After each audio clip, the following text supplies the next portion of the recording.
എല്ലാവർക്കും നമസ്കാരം. മലയാള ഐക്യവേദിയുടെയും വിദ്യാർത്ഥി മലയാള വേദിയുടെയും ഭാഗമായിട്ട് നമ്മൾ തുടങ്ങിയിട്ടുള്ള വാട്സപ്പ് കൂട്ടായ്മയുടെ രണ്ടാമത്തെ ഒരു കൂടിച്ചേരലാണ് ഇപ്പോൾ ഇവിടെ ഉള്ളത്. നമ്മൾ കഴിഞ്ഞ 16-ാം തീയതി കൂടിച്ചേരുകയും എങ്ങനെയാണ് KS, എന്താണ്, എങ്ങനെ പ്രിപ്പയർ ചെയ്യാം, എങ്ങനെ മലയാളത്തിൽ KS എഴുതുന്നവർക്ക് ഏതൊക്കെ രീതിയിൽ നമ്മൾ പോകേണ്ടതുണ്ട്, ഇങ്ങനെ അതിന്റെ വിശാലമായ അർത്ഥത്തിൽ KK സുബൈർ നമ്മളോട് സംസാരിക്കുകയും അതിൽ വന്ന ചോദ്യങ്ങളും അതിന്റെ മറുപടികളൊക്കെ ആയിട്ട് നമ്മൾ കൂടിയിരിക്കുകയും ചെയ്തു. അതിന്റെ അടുത്ത ഘട്ടം എന്ന രീതിയിൽ ഇന്ന് നമ്മോട് കൂടെ ചേർന്നിരിക്കുന്നത് KS ഉദ്യോഗസ്ഥനായിട്ടുള്ള ഡോക്ടർ ശശികുമാർ സാറാണ്. സാറിനെ ഏറെ സ്നേഹത്തോടു കൂടി സ്വാഗതം ചെയ്യുന്നു. സാമ്പത്തിക ശാസ്ത്രത്തിന്റെ വിജയ വഴികൾ എങ്ങനെയാണ് KSൽ എന്നതിനെ കുറിച്ച് സാർ സംസാരിക്കും.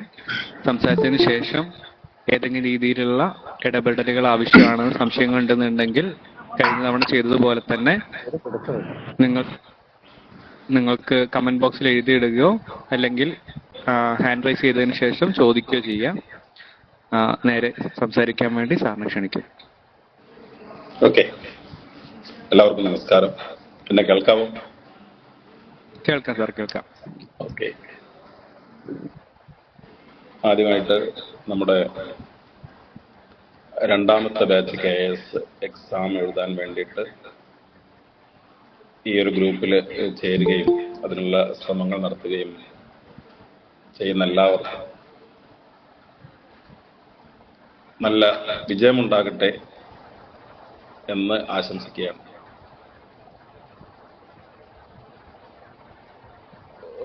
ഞാനൊരു അധ്യാപകനായിരുന്നു ഹയർ സെക്കൻഡറിയിൽ. അപ്പം അതിൻ്റെതായിട്ടുള്ള ചില പ്രശ്നങ്ങളുണ്ടാവും, ചില ആമുഖങ്ങൾ, ഉദാഹരണങ്ങൾ ഒക്കെ പറഞ്ഞ് സ്വാഭാവികമായിട്ടും അധ്യാപകർക്കുള്ള ഒരു ചാബല്യങ്ങളുണ്ടല്ലോ. അപ്പം അതുകൊണ്ട് ഒന്ന് രണ്ട് ചെറിയ കാര്യങ്ങൾ എൻ്റെ ഒരു അനുഭവത്തിൽ KS എഴുതി KS ലഭിച്ചു, ഇപ്പം ജോലി ചെയ്യുന്നു എന്നുള്ള അനുഭവത്തിൽ ഞാൻ പറയാൻ മാത്രം ഉദ്ദേശിക്കുന്നു. അത് നിങ്ങളുടെ ഒരു സബ്ജക്റ്റിൻ്റെ ഒരു ചർച്ചയെ ബാധിക്കാത്ത രീതിയിൽ കുറച്ച് സമയം മാത്രം, വളരെ കുറച്ച് 1-2 മിനിറ്റ് മാത്രം സംസാരിക്കുക. പ്രശ്നങ്ങളില്ലല്ലോ അല്ലേ? ആർക്കെങ്കിലും ബുദ്ധിമുട്ടുകളുണ്ടോ? അങ്ങനെ സംസാരിക്കാമല്ലോ അല്ലേ? കുഴപ്പമില്ല. സുബൈർ സാർ സംസാരിച്ചു കഴിഞ്ഞാൽ പിന്നെ അതിൻ്റെ കൂടുതൽ സംസാരിക്കേണ്ട ആവശ്യമില്ല. എന്നിരുന്നാൽ പോലും എൻ്റെ 1-2 ചെറിയ പോയിന്റ്സ് പറയുന്നു. സാധാരണഗതിയിൽ എല്ലാവർക്കും ഉണ്ടാകുന്ന ഒരു സംശയമാണ്, സാധാരണഗതിയിൽ നമ്മൾ മലയാളികൾക്ക്, ഏറ്റവും കൂടുതൽ മലയാളികൾക്ക് ഉണ്ടാകുന്ന, മറ്റ് ഇന്ത്യയിലത്തെ ഒരു സ്റ്റേറ്റിലെ ആളുകൾക്കും അങ്ങനെ ഒരു സംശയം ഉണ്ടാകാൻ സാധ്യതയില്ല. കാരണം അവരെല്ലാം അവരുടെ ഭാഷയിൽ അഭിമാനിക്കുകയും ആ ഭാഷയിൽ എക്സാം എഴുതുകയും പഠിക്കുകയും ഒക്കെ ചെയ്യണമെന്ന് ആഗ്രഹിക്കുന്ന ആൾക്കാരാണ്. അതിന് കൂടുതൽ പ്രാധാന്യം കൊടുക്കുന്നത്. ഉദാഹരണത്തിന് ഇപ്പോൾ ഞാനിവിടെ ഉദാഹരണം കൊണ്ട് വന്നു അല്ലേ, നമ്മുടെ KSമായി ബന്ധപ്പെട്ടിട്ട്, ഈ ജോലിയുമായി ബന്ധപ്പെട്ടിട്ട് ഇന്ത്യയിലെ വിവിധ സ്ഥലങ്ങളിൽ ഓരോ മീറ്റിങ്ങുകൾക്കൊക്കെ പോകുന്ന സമയത്ത് നമ്മൾ അനുഭവിക്കുന്ന ഒരു വലിയ പ്രശ്നം എന്ന് പറയുന്നത്, എനിക്ക് ഹിന്ദി വലിയ പിടുത്തമില്ല. കാരണം ഞാൻ ടെക്നിക്കൽ സ്കൂളിലായിരുന്നു പഠിച്ചിരുന്നത്. ആയതുകൊണ്ട് എനിക്ക് അവിടെ ഹിന്ദി ഇല്ല. ഞാൻ 7th ക്ലാസ് വരെ മാത്രമേ പഠിച്ചിട്ടുള്ളൂ. അപ്പം അതിൻ്റെ ഒരു ബേസിക് കേട്ടാൽ മനസ്സിലാകും, തിരിച്ചങ്ങോട്ട് പറയുക എന്നുള്ളത് കുറച്ച് ബുദ്ധിമുട്ടാണ്. അപ്പോൾ അവിടെ എല്ലാം ഈ മീറ്റിങ്ങുകളിലും മറ്റ് എല്ലാ കാര്യങ്ങളിലും അവരുടെ കാര്യങ്ങൾ അവതരിപ്പിക്കുന്നത് വളരെ റയറായിട്ട് മാത്രമേ അവർ എന്ത് ചെയ്യുകയുള്ളൂ, ഇംഗ്ലീഷിൽ അവർ കാര്യങ്ങൾ അവതരിപ്പിക്കുകയുള്ളൂ. അതിൽ തന്നെ തമിഴ്നാട്ടിലൊക്കെ പോയി കഴിയുന്ന സമയത്ത് അവർക്ക് ഇംഗ്ലീഷിൽ അവതരിപ്പിക്കുക അല്ലെങ്കിൽ മറ്റേതെങ്കിലും ഭാഷയിൽ അവതരിപ്പിക്കുക എന്ന് പറഞ്ഞാൽ വളരെയധികം ബുദ്ധിമുട്ടുള്ള കാര്യമായിട്ട് അനുഭവപ്പെടാറുണ്ട്. പല പൊതുവേദികളിലും ഞങ്ങൾ അനുഭവിച്ചിട്ടുള്ള തമിഴ്നാടുകാർ ഹിന്ദിയെ വളരെയധികം വിമുഖതയോട് കൂടിയിട്ടാണ്. ഇപ്പോൾ ഡൽഹിയിലൊക്കെ മീറ്റിംഗ് ഉണ്ടാകുന്ന സമയത്ത് അവരെ തുറന്നു പറയും, ഒന്നുകിൽ ഇംഗ്ലീഷിൽ സംസാരിക്കുക അല്ലെങ്കിൽ മറ്റ് എല്ലാവർക്കും മനസ്സിലാക്കുന്ന രീതിയിൽ സംസാരിക്കുക എന്നൊക്കെ പറഞ്ഞിട്ട് അങ്ങനെ പറയും. പക്ഷേ പൊതുവെ നമ്മൾ മലയാളികൾ ഏറ്റവും കൂടുതൽ പ്രിഫർ ചെയ്യുന്നത് ഇംഗ്ലീഷാണ്. അതെന്തുകൊണ്ടെന്ന് വെച്ചാൽ നമ്മുടെ ആ ഒരു ടീച്ചിങ്ങിൻ്റെ അല്ലെങ്കിൽ നമ്മുടെ സിലബസ് നമ്മൾ ഫോളോ ചെയ്യുന്ന കോളേജിൽ ഒക്കെ നമ്മൾ ഫോളോ ചെയ്യുന്ന ഒരു സിസ്റ്റം കൊണ്ടായിരിക്കാം. പക്ഷെ ഭാഷ ഏതുമായിരിക്കോട്ടെ, നമ്മൾ പറയാറുണ്ടല്ലോ, പൂച്ച വെളുത്തതോ കറുത്തതോ ആയിക്കോട്ടെ, അതിലില്ല കാര്യം, പകരം അത് എലിയെ പിടിക്കുന്നുണ്ടോ എന്നുള്ളതിലാണ്. അപ്പം നമ്മുടെ ഭാഷയിൽ നമ്മൾക്ക് എങ്ങനെ നമ്മുടെ ആശയങ്ങളെ വ്യക്തമായിട്ട് അവതരിപ്പിക്കാൻ പറ്റും എന്നിടത്ത് നമ്മുടെ വിജയം ആരംഭിക്കും. അതേസമയം എത്ര ഭാഷാ പണ്ഡിതനായാലും നമ്മൾക്ക് അവതരിപ്പിക്കാൻ വേണ്ട കാര്യങ്ങൾ അവതരിപ്പിക്കേണ്ട കാര്യങ്ങൾ കൃത്യമായിട്ട് അവതരിപ്പിക്കാൻ പറ്റാത്ത സമയത്താണ് നമുക്ക് ഫെയിലിയർ ഉണ്ടാവുന്നത്. അപ്പോൾ ഭാഷയെക്കുറിച്ച് ഒരിക്കലും ചിന്തിക്കുകയോ അതുപോലെ തന്നെ അതിൻ്റെ വിജയ സാധ്യതകളെക്കുറിച്ചോ പരാജയ സാധ്യതകളെക്കുറിച്ചോ അനലൈസ് ചെയ്യാതെ വേണം നമ്മൾ ഇത്തരത്തിലുള്ള ക്ലാസ്സുകളിൽ ഇരിക്കാൻ. പ്രത്യേകിച്ച് മലയാള ഐക്യവേദി ഈ ഒരു വേദി ഒരുക്കി തന്നിട്ടുള്ള അവസരത്തിൽ ഇരിക്കാനെന്ന് അഭ്യർത്ഥിക്കുകയാണ്. അപ്പൊ നിങ്ങൾക്ക് തന്നിട്ടുള്ള ഒരു ആൻസർ സ്പേസ് എന്ന് പറയുന്നത്, ആൻസർ ചെയ്യാനുള്ള സ്പേസ് എന്ന് പറയുന്നത് നിങ്ങളുടെ ഭാഷാ ശേഷിയെ അനുസരിച്ച് തന്നെ ഇരിക്കും. അതേത് ഭാഷാ ശേഷിയല്ല, നിങ്ങളുടെ ആ ഭാഷയിൽ നിങ്ങൾക്ക് ആ കണ്ടന്റ് എത്ര കണ്ട് ചുരുക്കി അവതരിപ്പിക്കാൻ പറ്റും, എത്ര കോംപ്രഹെൻസീവ് ആയിട്ട് സമഗ്രമായിട്ട് അവതരിപ്പിക്കാൻ പറ്റും എന്നതിലുള്ളതാണ് KS പോലുള്ള പരീക്ഷയുടെ ഒരു പ്രാധാന്യം എന്ന് പറയുന്നത്. ഏകദേശം വലിയൊരു ചോദ്യമായിരിക്കും, ഗഹനമായിട്ടുള്ള ഒരു ചോദ്യമായിരിക്കും. പക്ഷെ നമ്മൾക്ക് അതിന് സ്പേസ് തന്നിട്ടുണ്ടാവുക വെറും 4 or 5 വരികളായിരിക്കും. അതിലൊരു എസ്സേ അവസാനത്തിൽ 2 എസ്സേ ഉണ്ടാവും. അതിന് തന്നെ മാക്സിമം 1.5 പേജാണെന്ന് ഞാൻ വിചാരിക്കുന്നു. അതിൽ കൂടുതൽ സ്പേസ് ഇല്ല. ഓക്കെ, അത് ആദ്യം മനസ്സിലാക്കി വെക്കുക. നമ്മുടെ ഭാഷയിൽ നമ്മൾ എത്ര കണ്ട് വിദഗ്ധനാണ് എന്നുള്ളതല്ല, നമ്മുടെ ഉപയോഗിക്കുന്ന ഭാഷയിൽ, പരീക്ഷ എഴുതാൻ പോകുന്ന ഭാഷയിൽ നമ്മൾക്ക് ആ കണ്ടന്റ് എത്ര സമഗ്രമായിട്ട് അവതരിപ്പിക്കാൻ പറ്റും, ആ തന്നിട്ടുള്ള സ്പേസിൽ അവതരിപ്പിക്കാൻ പറ്റും എന്നുള്ളിടത്താണ് വളരെയധികം ശ്രദ്ധിക്കേണ്ടത്. ഇനി ഞാൻ കൂടുതൽ ദിവസമായിട്ട് സംസാരിക്കാതെ നമ്മുടെ സിലബസിലേക്ക് വരാം. ആരെങ്കിലും സിലബസ് മുഴുവനായിട്ട് വായിച്ചു നോക്കിയിരുന്നോ? ഇതിൽ പങ്കെടുക്കുന്ന ആൾക്കാർ മുഴുവനായിട്ടും സിലബസ് വായിച്ചു നോക്കിയിട്ടുണ്ടോ? എക്കണോമിക്സിന്റെയും മറ്റു എല്ലാ സബ്ജക്റ്റുകളുടെയും ഉണ്ടാവുന്നുള്ള വിചാരത്തിൽ ഞാൻ അങ്ങനെ ക്വസ്റ്റ്യൻ ആൻസർ അല്ല, അങ്ങനെ വിചാരിച്ചുകൊണ്ട് അങ്ങ് പോവുകയാണ്. നിങ്ങൾ എക്കണോമിക്സ് എന്നുള്ള സബ്ജക്ട് പരിശോധിക്കുമ്പോൾ മനസ്സിലാക്കാൻ പറ്റും, എക്കണോമിക്സ് എന്നുള്ള വിഷയത്തിലേക്ക് ഇത് കടന്നിട്ടില്ല. ആർക്കെങ്കിലും പറയുന്നതിൽ എതിർപ്പുണ്ടോ? അതെന്തുകൊണ്ടാന്ന് പറഞ്ഞുതരാം. എക്കണോമിക്സ് എന്ന് പറയുന്ന സാമ്പത്തിക ശാസ്ത്രം എന്ന് പറയുന്ന ഒരു വിഷയത്തിലേക്ക് ഈ ഒരു സിലബസ് പോയിട്ടില്ല. സിലബസിലൂടെ കടന്നുപോയ ആർക്കെങ്കിലും എന്തുകൊണ്ടാണെന്ന് പറയാൻ പറ്റുമോ? ആരെങ്കിലും ഒന്ന്, ഞാൻ മാത്രം ഇങ്ങനെ വൺ സൈഡായിട്ട് സംസാരിക്കുന്നതിനേക്കാളും നല്ലതാണ്. ആരെങ്കിലും ഒന്ന്.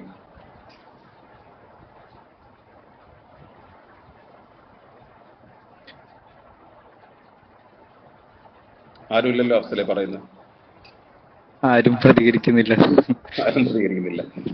ഓക്കെ, നിങ്ങൾ ഇതിന്റെ തൊട്ട് മുന്നേയുള്ള എക്കണോമിക്സിന് തൊട്ട് മുന്നേയുള്ള എക്കണോമിക്സിന്റെ സിലബസ് എടുത്ത് നോക്കുന്ന സമയത്ത് സാമ്പത്തിക ശാസ്ത്രത്തിന്റെ എക്കണോമി ആൻഡ് ജനറൽ സ്റ്റഡീസിന്റെ കീഴിലാണ് എക്കണോമി ആൻഡ് പ്ലാനിംഗ് എന്ന് പറയുന്ന നമ്മുടെ സിലബസ് കൊടുത്തിട്ടുള്ളത്. അതിൽ ശ്രദ്ധിക്കുന്ന സമയത്ത് നിങ്ങൾക്ക് അറിയാൻ പറ്റും, മെയിനും അതുപോലെ തന്നെ നമ്മുടെ പ്രിലിമിനറിക്കും ഒരേ സബ്ജക്റ്റ് ആണ്. വലിയ ഡിഫറൻസ് എന്നല്ല, ഒരു ഡിഫറൻസ് അതിൽ എനിക്ക് നോക്കിയിട്ട് പെട്ടെന്ന് ഒരൊറ്റ നോട്ടത്തിൽ ഇപ്പോൾ നോക്കിയിട്ട് കാണാൻ പറ്റുന്നില്ല. ഒരേ സിലബസ് ആണ് കൊടുത്തിരിക്കുന്നത്. പക്ഷെ അതിന് തൊട്ട് മുന്നേ വരുന്നത് സയൻസ് ആൻഡ് ടെക്നോളജി എന്നുള്ളതാണ്. ആരെങ്കിലും നോക്കിയിട്ടുണ്ടോ? സയൻസ് ആൻഡ് ടെക്നോളജി എന്ന് പറയുന്ന ഒരു സിലബസ് ആണ് കൊടുത്തിട്ടുള്ളത്. സയൻസ് ആൻഡ് ടെക്നോളജിയുടെ സിലബസ് ആണ് കൊടുത്തിരിക്കുന്നത്. അതില് അതിന്റെ ഫസ്റ്റ് സെന്റൻസ് തന്നെ വായിച്ചു നോക്കൂ. Science and technology, nature and scope of science and technology, relevance of science and technology, national policy on science and technology innovations, ഇങ്ങനെയൊക്കെയാണ് കൊടുത്തിരിക്കുന്നത്. പക്ഷെ എക്കണോമിക്സിലേക്ക് വന്നു നോക്കൂ. എക്കണോമിക്സിൽ nature and scope of economics എന്നോ, മീനിങ് ഓഫ് എക്കണോമിക്സ് എന്നോ, ഡെഫിനിഷൻ ഓഫ് എക്കണോമിക്സ് എന്നോ, ബ്രാഞ്ചസ് ഓഫ് എക്കണോമിക്സ് എന്നോ എവിടെയെങ്കിലും കൊടുത്തിട്ടുണ്ടോ? എവിടെയും കൊടുത്തിട്ടില്ല. പകരം കൊടുത്തിരിക്കുന്നത് ഫസ്റ്റിലെ വരുന്നത് എക്കണോമി ആൻഡ് പ്ലാനിംഗ് എന്നാണ്. എക്കണോമി എന്ന് പറഞ്ഞാൽ സാമ്പത്തിക വ്യവസ്ഥ എന്നാണ്. അപ്പൊ എക്കണോമിക്സിന്റെ ഭാഗമായിട്ടുള്ള ഒരു ബ്രാഞ്ച് ഓഫ് സ്റ്റഡിയാണ് എക്കണോമികളെ കുറിച്ചുള്ള പഠനം എന്ന് പറയുന്നത്, ഒരു വിലയിരുത്തലുകൾ എന്ന് പറയുന്നത്. അപ്പൊ ആയതുകൊണ്ട് തന്നെ എക്കണോമിക്സ് എന്ന് എല്ലാവർക്കും പൊതുവെ, ഇതിൽ ആരെങ്കിലും എക്കണോമിക്സുകാരുണ്ടോ? ആരെങ്കിലും സാമ്പത്തിക ശാസ്ത്രം പഠിച്ചവരുണ്ടോ? എന്നോട് എതിർക്കുകയൊക്കെ ചെയ്യാട്ടോ, യാതൊരു ബുദ്ധിമുട്ടുകളും ഇല്ല. ഓക്കെ, അപ്പൊ അതില് എക്കണോമി ആൻഡ് പ്ലാനിംഗ് എന്ന് പറയുന്ന ആ ഒരു സംഭവത്തിൽ നമ്മൾ ഇന്ത്യൻ എക്കണോമി മുതൽ തുടങ്ങിയിട്ട് കേരള മോഡൽ ഡെവലപ്മെന്റ് വരെ ഇപ്പൊ നമ്മൾ എടുത്തു നോക്കുന്ന സമയത്ത് നമുക്ക് മനസ്സിലാക്കാൻ പറ്റും, Indian economy on the eve of independence തുടങ്ങിയിട്ട് Kerala model development, Kerala model development അങ്ങനെ പറഞ്ഞാൽ മതിയല്ലോ അല്ലേ? മലയാളമൊക്കെ അങ്ങനെ മനസ്സിലാകുന്ന രീതിയിൽ പറഞ്ഞാൽ പോരെ? അതുവരെയാണ് വലിയ മോശമില്ലാത്ത, എന്നാൽ എല്ലാ കാര്യങ്ങളും സമഗ്രമായിട്ട് ഇന്ത്യൻ എക്കണോമിയെയും ഇന്ത്യൻ സാമ്പത്തിക വ്യവസ്ഥയെയും കേരളയുടെ സാമ്പത്തിക വ്യവസ്ഥയും ബാധിക്കുന്ന അല്ലെങ്കിൽ അതുമായിട്ട് റിലേറ്റ് ചെയ്തിട്ടുള്ള ഒരുവിധം എല്ലാ ടോപ്പിക്കുകളും എന്ത് ചെയ്തിട്ടുണ്ട്, ഈ ഒരു സിലബസിൽ ഉൾക്കൊള്ളിച്ചിട്ടുണ്ട്. അതിൽ നിങ്ങൾക്ക് ഉണ്ടാകാവുന്ന സംശയങ്ങൾ അല്ലെങ്കിൽ നിങ്ങൾക്ക് നേരിടുന്ന സംശയങ്ങൾ പറഞ്ഞാൽ മാത്രമേ എനിക്ക് അങ്ങോട്ട് മുന്നോട്ട് പോകാൻ പറ്റൂ. ഇതൊരു ഒരു വലിയ ഒരു സിലബസ് ഓറിയന്റഡ് ആയിട്ടുള്ള അല്ലെങ്കിൽ ഏതെങ്കിലും വിഷയാധിഷ്ഠിതമായിട്ടുള്ള ക്ലാസ് അല്ല. പകരം ഇതിൽ ഞാൻ സുബൈർ സാറോട് പറഞ്ഞിട്ടുള്ളത് ഇതിനെ സാമ്പത്തിക ശാസ്ത്രത്തിന്റെ വിജയവഴികൾ എന്ന് പറയുന്നതിന് പകരം ഒരു ആമുഖം എന്ന് കൊടുത്താൽ പോരെ, ഒരു തുടക്കം എന്നുള്ള നിലയ്ക്ക് കൊടുത്താൽ പോരെ എന്ന് ചോദിച്ചപ്പോൾ സാറ് പറഞ്ഞു അത് വേണ്ട, അതൊക്കെ ഒരു എന്നും നമ്മൾ കൊടുക്കുന്ന സ്വാഭാവികമായിട്ടുള്ള പദങ്ങളാണ്, സ്വതവേയുള്ള പദങ്ങളാണ്, അതുകൊണ്ട് നമുക്കൊരു മാറ്റം ആഗ്രഹിച്ചുകൊണ്ട് പറഞ്ഞത് മാത്രം. അതുകൊണ്ട് അതൊരു വലിയ ഒരു ഡീപ്പ് അനാലിസിസിലേക്ക് ഇപ്പൊ നമ്മൾ തൽക്കാലം പോകുന്നില്ല, നിങ്ങളുടെ സമയം മെനക്കെടുത്തുന്നില്ല. പകരം നിങ്ങൾ എന്താണ്, നിങ്ങൾക്ക് എവിടെയാണ് കോൺസെൻട്രേറ്റ് ചെയ്യുന്നത് അല്ലെങ്കിൽ നിങ്ങൾക്ക് എന്താണ് ബുദ്ധിമുട്ടുള്ളതെന്ന് പറഞ്ഞാൽ നന്നായിരുന്നു.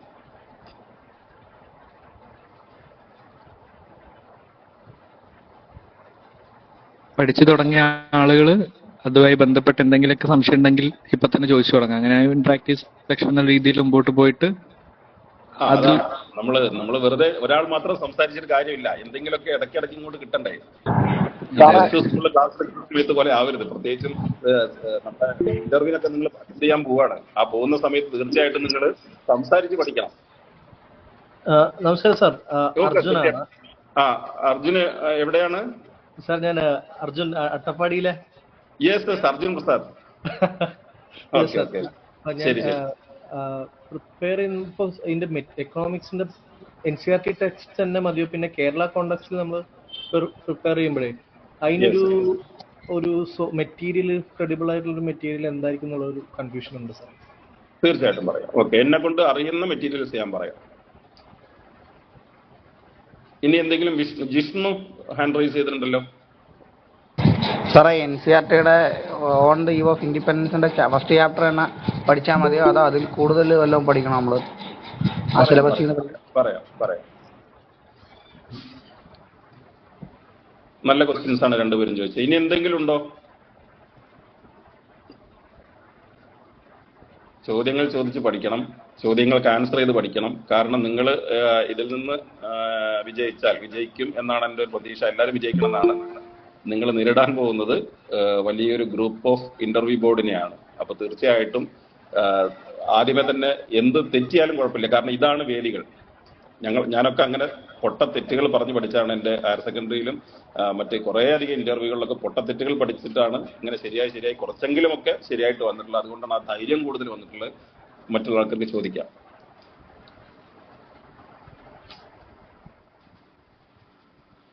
എന്തെങ്കിലും ഉണ്ടോ?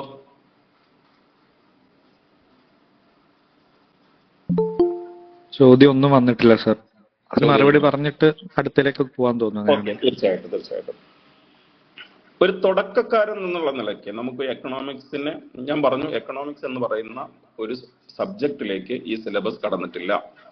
ഇന്ത്യൻ എക്കണോമിയെ കുറിച്ചും കേരള എക്കണോമിയെ കുറിച്ചുള്ള ആസ്പെക്ട്സ് വസ്തുതകൾ മാത്രമാണ് എന്തെന്ന് പറയുന്നത് നമ്മുടെ ഈ സിലബസിൽ വന്നിട്ടുള്ളത്. അപ്പൊ നിങ്ങൾ സ്വതവേ എക്കണോമിക്സ് എന്ന് പറയുമ്പോൾ എക്കണോമിക്സ് വിദ്യാർത്ഥികളല്ലാത്ത ആൾക്കാർക്ക്, എക്കണോമിക്സ് വിദ്യാർത്ഥികളായിട്ടുള്ള ഞാനൊക്കെ ഇപ്പോഴും വളരെയധികം എക്കണോമിക്സ് എന്ന് കേൾക്കുമ്പോൾ തന്നെ അത് വേണ്ട എന്ന് പറയുന്ന ഒരു വല്ലാത്ത ഒരു ഇതാണ്. കാരണം അതിന്റെ ടേംസ് പ്രശ്നങ്ങളൊക്കെ ആയതുകൊണ്ട് അതിനോടൊരു വിമുഖത കാണിക്കാറുണ്ട്. അത് ഒഴിവാക്കി കിട്ടിയിട്ടുണ്ട്. ഞാൻ പറഞ്ഞല്ലോ, സയൻസ് ആൻഡ് ടെക്നോളജി എന്താണ് എന്ന് ചോദിച്ചിട്ടുണ്ട്. ബാക്കിയുള്ള സിലബസ് ഒക്കെ എടുത്ത് നോക്കുമ്പോൾ പലതിനും നമുക്ക് അങ്ങനെ കാണാൻ പറ്റും. ഇവിടെ അങ്ങനെ നിങ്ങളെ എക്കണോമിക്സിലേക്ക്, മാക്രോ എക്കണോമിക്സിലേക്കോ മൈക്രോ എക്കണോമിക്സിലേക്കോ എന്താണ് പബ്ലിക് ഫിനാൻസ് എന്നോ എന്താണ് അങ്ങനത്തെ ഒരു കാര്യങ്ങളും എന്താണ് അതിന്റെ വസ്തുതകളിലേക്ക് ഒന്നും കൊണ്ടുപോകുന്നില്ല. പകരം അതിന്റെ ഒരു ഭാഗമായിട്ടുള്ള കാര്യങ്ങൾ മാത്രം പറഞ്ഞു പോകുന്നു എന്ന് മാത്രമാണ്. ഓക്കെ, അതില് തുടക്കക്കാരെന്നുള്ള നിലയ്ക്ക് ഏറ്റവും നന്നായിട്ട് നിങ്ങൾക്ക് വായിക്കാൻ പറ്റുന്ന അർജുനും അതുപോലെ തന്നെ ജിഷ്ണും ചോദിച്ചിട്ടുള്ള ആ ചോദ്യങ്ങൾ അവർ സൂചിപ്പിച്ചിട്ടുള്ള കാര്യം തന്നെയാണ്. NCERTയുടെ അല്ലെങ്കിൽ SCERT രണ്ടായാലും കുഴപ്പമില്ല, അതിന്റെ മലയാളം ടെക്സ്റ്റുകൾ. നമ്മൾ മലയാളത്തിലാണല്ലോ എക്സാം എഴുതാൻ പോകുന്നത്. അപ്പൊ നിങ്ങൾക്ക് ഏറ്റവും നല്ലത് തീർച്ചയായിട്ടും എന്ത് തന്നെയാണ്, ഒരു വസ്തുത ബോധ്യപ്പെടുന്നതിന് വേണ്ടിയിട്ട്, മനസ്സിലാക്കുന്നതിന് വേണ്ടിയിട്ട് NCERTയുടെ, ഞാൻ വീണ്ടും പറയുന്നത് വസ്തുത മനസ്സിലാക്കാൻ വേണ്ടി മാത്രം എന്ത് ചെയ്യാൻ പറ്റും, നമ്മൾക്ക് NCERTയുടെ ടെക്സ്റ്റ് ബുക്കുകൾ ഉപയോഗിക്കാൻ പറ്റും. അതിൽ ഫസ്റ്റ് ഇയറിലെ ഇന്ത്യൻ എക്കണോമി എന്ന് പറയുന്ന ടെക്സ്റ്റ് ബുക്കാണ് നിങ്ങൾ ഉപയോഗിക്കേണ്ടത്, NCERT-യുടെ SCERT-യുടെ. അതിൽ ഗൈഡ് ബുക്കുകൾ വാങ്ങാം. അതുപോലെ തന്നെ ഗൈഡ് ബുക്ക് വാങ്ങിക്കഴിഞ്ഞാൽ നിങ്ങളുടെ കയ്യിൽ ഇനിയിപ്പോൾ NCERT-യുടെ ബുക്കുകൾ കിട്ടിയെന്ന് വരില്ല. അപ്പോൾ ധാരാളം വിജയകുമാർ സാറും അതുപോലെ തന്നെ മറ്റു കുറേ പേരൊക്കെ എഴുതിയിട്ടുള്ള NCERT-യുടെ ഗൈഡ് ബുക്കുകളുണ്ട്. അത് ടെക്സ്റ്റ് ബുക്ക് സമമാണ്, ഈക്വൽ ആയിട്ടുള്ള സംഭവമാണ്. അതിൽ കൂടുതൽ അഡീഷണൽ ആയിട്ടുള്ള കുറച്ച് ക്വസ്റ്റ്യൻസ് ഒക്കെ അവർ ഉൾക്കൊള്ളിച്ചിട്ടുണ്ട്. തീർച്ചയായിട്ടും നിങ്ങൾക്കത് ഉപയോഗിക്കാവുന്നതാണ്, യാതൊരു പ്രശ്നമില്ല. അത് ഉപയോഗിക്കണം. NCERT-യുടെ ഇന്ത്യൻ എക്കണോമി എന്ന് പറയുന്ന ടെക്സ്റ്റിലാണ് തുടക്കം മുതൽ Indian economy on the eve of independence എന്ന് പറയുന്ന സംഭവം മുതൽ വരുന്നത്. പക്ഷെ അതിലൊരു കാര്യം ശ്രദ്ധിക്കുക, കേരള എക്കണോമിയെ സംബന്ധിച്ചുള്ള ഒരു കാര്യങ്ങളും എവിടെ ഇല്ല, നമ്മുടെ ഫസ്റ്റ് ചാപ്റ്ററിൽ ഇല്ല. വളരെ കുറച്ച് എവിടെയെങ്കിലൊക്കെ മെൻഷൻ ചെയ്തിട്ടുണ്ടെങ്കിൽ മാത്രമേ ഉള്ളൂ. നമ്മുടെ ഇന്ത്യൻ എക്കണോമി കോൺസെൻട്രേറ്റഡ് ആയിട്ടുള്ള ഒരു ടെക്സ്റ്റ് ബുക്കാണ് നമ്മുടെ ഫസ്റ്റ് ഇയറിലുള്ളത്. ഓക്കെ, അത് ഉപയോഗിക്കാം. ഇനി മറ്റേതെങ്കിലും ചോദ്യങ്ങളുണ്ടോ? ഞാൻ നേരിട്ട് സിലബസിലേക്ക് ജസ്റ്റ് ഒന്ന് സിലബസ് റിവൈസ് ചെയ്ത് അങ്ങനെ പോവാം. രണ്ടാളുടെ ക്വസ്റ്റ്യൻ ഒന്നായതുകൊണ്ടാണ്. ഓക്കെ സാർ, ഒരു കാര്യം ചോദിക്കട്ടെ, ഈ വിജയകുമാർ സാറിന്റെ പുസ്തകങ്ങളൊക്കെ മലയാളത്തിലുള്ളതാണോ? മലയാളത്തിലുണ്ട്, അതിന്റെ മലയാളത്തിലുണ്ട്. എക്സൽ പബ്ലിക്കേഷൻസ് അതിന്റെ മലയാളത്തിൽ ഇറക്കുന്നുണ്ട്, അങ്ങനെ പലതിന്റെ മലയാളത്തിൽ ഇറക്കുന്നുണ്ട്. ഇത് അല്ലാതെ NCERT ടെക്സ്റ്റ് ബുക്കുകൾ ഇംഗ്ലീഷിൽ മാത്രമല്ലേ വരുന്നത്? NCERT ടെക്സ്റ്റ് ബുക്കുകൾ നമുക്ക് ഇംഗ്ലീഷിൽ മാത്രമേ അവൈലബിൾ ആയിട്ടുള്ളൂ. നമ്മളപ്പോ അതിന്റെ ഈ ഗൈഡുകൾ വായിച്ചാല് അതിലില്ല മുഴുവൻ കാര്യങ്ങളും ഇതിലുണ്ടോ? എനിക്ക് തീരെ അതിലുള്ള കാര്യം മാത്രമല്ല, അതിലില്ലാത്ത കാര്യങ്ങളുണ്ട് അതിൽ. Okay okay, thank you sir. പിന്നെ കുട്ടികൾക്ക് കുറച്ചും കൂടി അറിവ് കിട്ടാൻ വേണ്ടിയിട്ട് ചെറിയ ജനറൽ നോളജ് പോലുള്ള കാര്യങ്ങളൊക്കെ അതിൽ കൊടുത്തിട്ടുണ്ട്. ഓക്കെ ഓക്കെ സാർ, പിന്നെ ഒരു കാര്യം, ഷുവർ.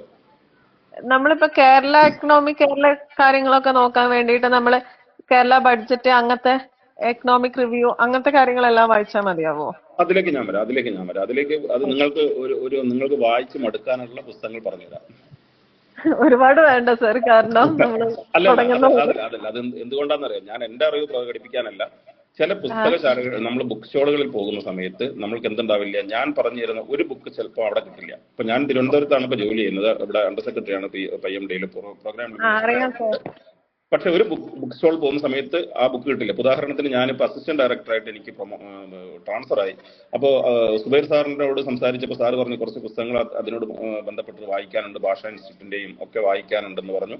ഞാൻ ഓൺ ദ സ്പോട്ട് വണ്ടി എടുത്ത് നേരെ കുറേ ബുക്ക് സ്റ്റോളിൽ പോയി. അതിൽ ട്രൈബൽ ഡിപ്പാർട്ട്മെന്റിന്റെ ആയതുകൊണ്ട് നമ്മളുടെ ഇവരുടെ സണ്ണിയം കവിക്കാട്, അതുപോലെ തന്നെ സഹദേവം മാഷ്, ഇവരുടെ ബുക്കൊന്നും ഇതുവരെയും കിട്ടാനില്ല. ഓക്കെ, പക്ഷെ അപ്പൊ ഭാഷാ ഇൻസ്റ്റിറ്റ്യൂട്ടിന്റെ 5-8 പുസ്തകം കിട്ടി എനിക്ക്. അപ്പൊ അതുകൊണ്ടാണ് ഞാൻ പല പുസ്തകങ്ങളും പറഞ്ഞു തരാം. എവിടെയാണ് നിങ്ങൾ പോകുന്നത്, ഇത് നിങ്ങൾക്ക് യൂസ്ഫുൾ ആയിരിക്കും, ഉപകാരപ്പെടും. Okay okay okay okay sir.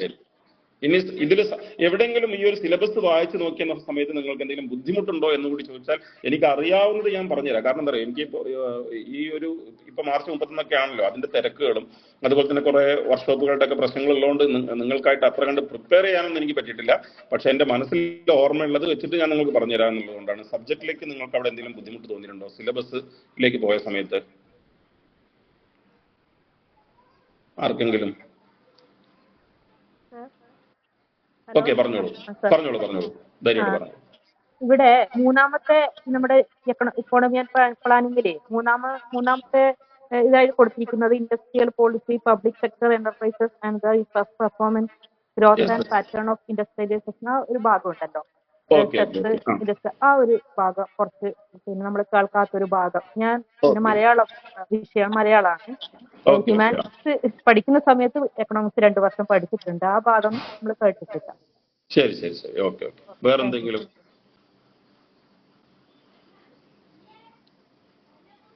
Okay, പോയിക്കോട്ടെ. അത് സാർ നമ്മള് ഫസ്റ്റ് മൊഡ്യൂളിൽ നിന്ന് പഠിച്ചു തുടങ്ങുന്നുള്ളൂ. നമ്മൾ ഈ കീവേഡ്സ് ഒക്കെ നോക്കിയപ്പോ ഒക്കെ നമുക്ക് പഠിക്കാമെന്ന് തോന്നുന്നുണ്ട്. പക്ഷെ ഇതുപോലെ ഏതൊക്കെ പുസ്തകം റെഫർ ചെയ്യണം, അങ്ങനെ ഒരു ബേസിക് പുസ്തകത്തെ കുറിച്ച് അറിയാത്തതിന്റെ ഒരു പരിമിതികളുണ്ട് എക്കണോമിക്സ്. ശരി. പക്ഷെ ഇതില് ശ്രദ്ധിക്കേണ്ട ഒരു കാര്യമുണ്ട് കേട്ടോ. ശ്രദ്ധിക്കേണ്ട ഒരൊറ്റ കാര്യം എന്താണെന്ന് വെച്ചാൽ, നിങ്ങൾ എക്കണോമിക്സിൽ നമ്മൾ ഈ പറയുന്ന കണ്ടന്റുള്ള പുസ്തകങ്ങളൊക്കെ പരമാവധി എന്താണ്, ഇംഗ്ലീഷിലാണ്. ഓക്കെ, അതിലൊരു ബുദ്ധിമുട്ട് നിങ്ങൾക്ക് ഉണ്ടാവാം. അപ്പൊ അതിന് നിങ്ങളെ സഹായിക്കാവുന്ന കുറച്ച് പുസ്തകങ്ങളാണ് ഞാൻ ഈ പറഞ്ഞിരുന്നത്. മലയാളത്തിലുള്ള 1-2 പുസ്തകങ്ങൾ അതിൽ വരുന്നുണ്ട്. പക്ഷെ ഭൂരിഭാഗം ഞാൻ ഈ പറയാൻ പോകുന്ന പുസ്തകങ്ങളും എന്താണ്, ഇന്ത്യൻ എക്കണോമിനെ കുറിച്ചുള്ള ആയതുകൊണ്ട് അത് ഭൂരിഭാഗവും നമ്മൾക്ക് ഇംഗ്ലീഷിലുള്ളതായിരിക്കും. പക്ഷേ ഇതിൽ നിങ്ങളെ സഹായിക്കാൻ പറ്റുന്ന ഒരു പുസ്തകമാണ്. എൻ്റെ ഒരു സീനിയർ എഴുതിയിട്ടുള്ള ഒരു പുസ്തകമുണ്ട്. അതുപോലെ തന്നെ നമ്മളെ പ്രകാശ് സാറിനെ അറിയാവോ? BA പ്രകാശ് സാറിനെ?